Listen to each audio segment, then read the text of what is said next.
welcome to another Warhammer 40k Mordian Glory video. Now before we get into today's video, I would like to say a huge thank you to Paul Contos for sending in some awesome pictures of the Warhammer models that he has been painting.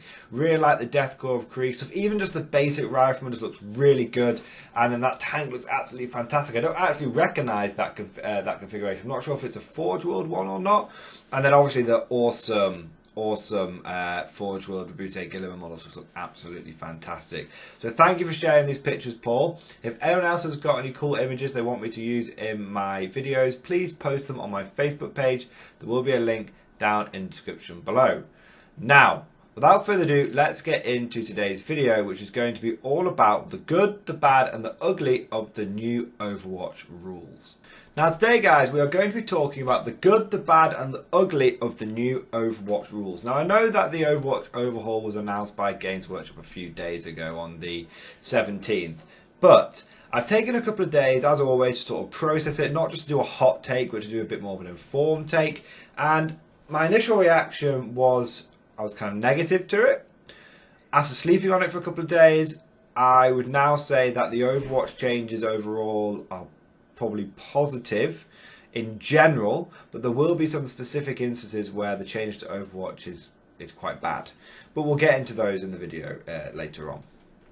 Now, in case you've been living under a rock and you're not sure what's changed with Overwatch, long story short, it has gone from being a free reaction that you can do on any unit when it is declared as a charge, as now you can't do that anymore, and now it has become a stratagem.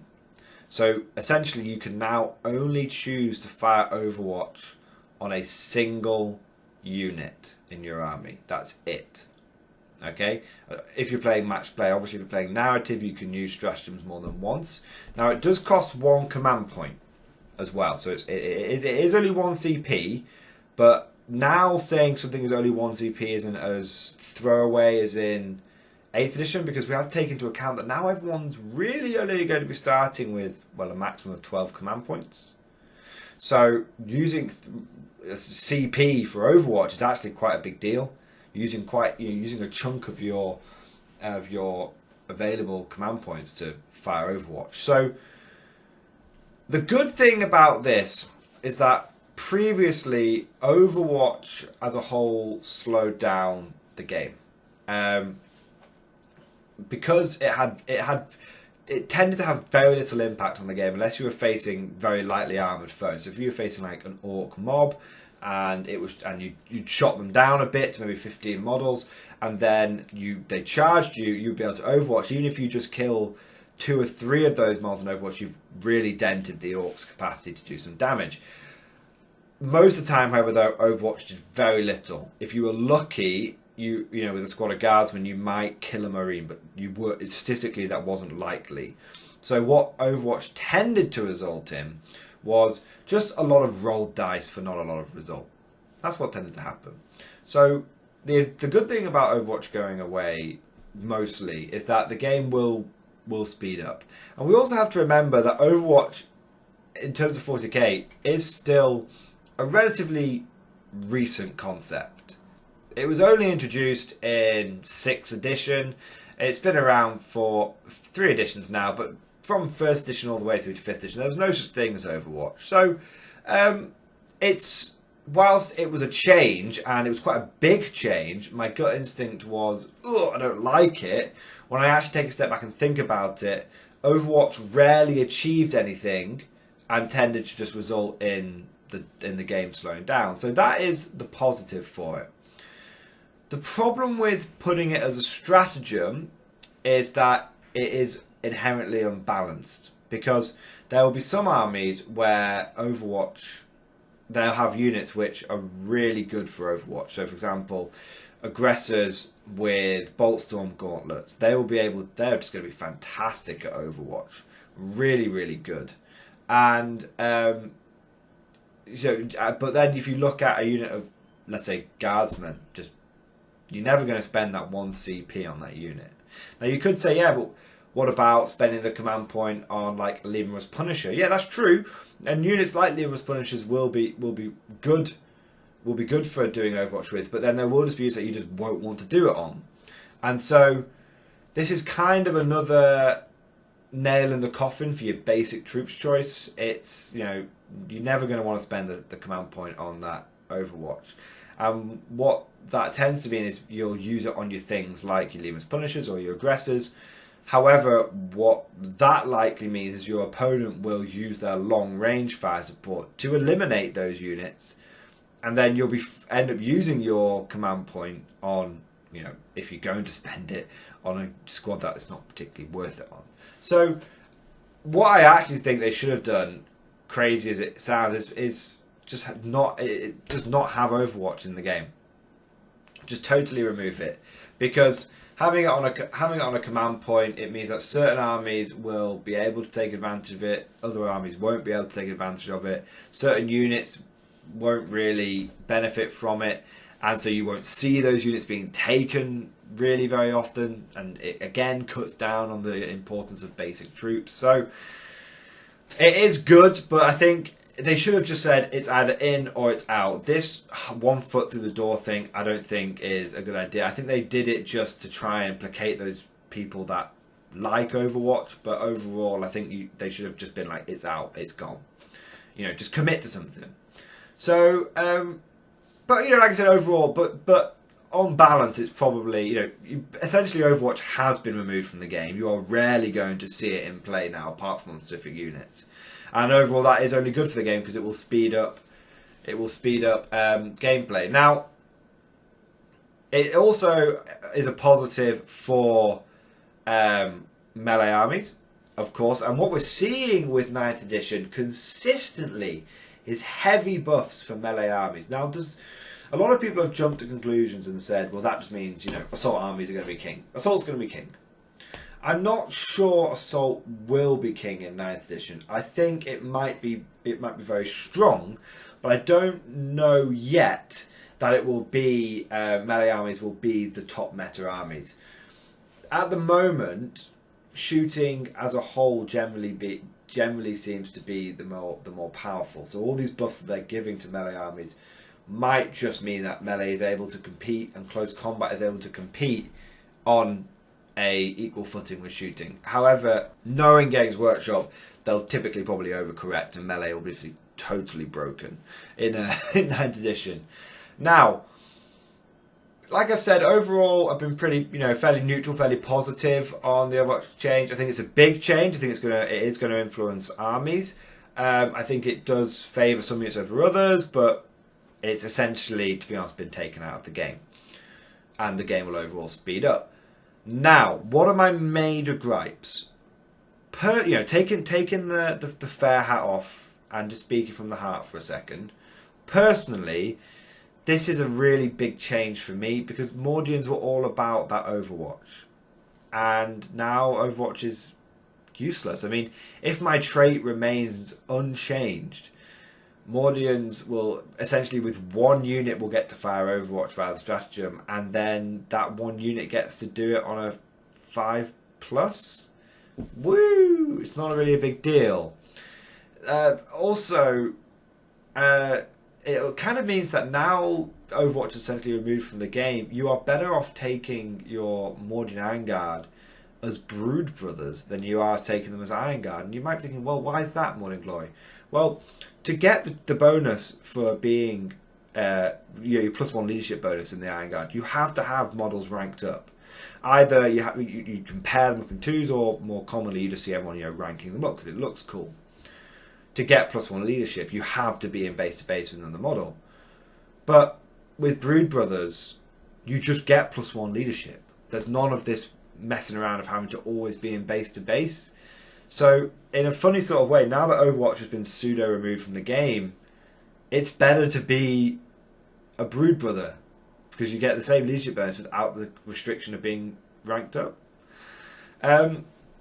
Likewise, there's a lot of stratagems out there which I don't know if they'll function properly anymore, or if they do, they've kind of been shadow nerfed. So, for example, in the Vigilus book, you have a couple of stratagems where you get fire support from another unit. So if your infantry squad is charged, then a Chimera can fire Overwatch and it hits on a 4+, and likewise you can do it with a Valkyrie.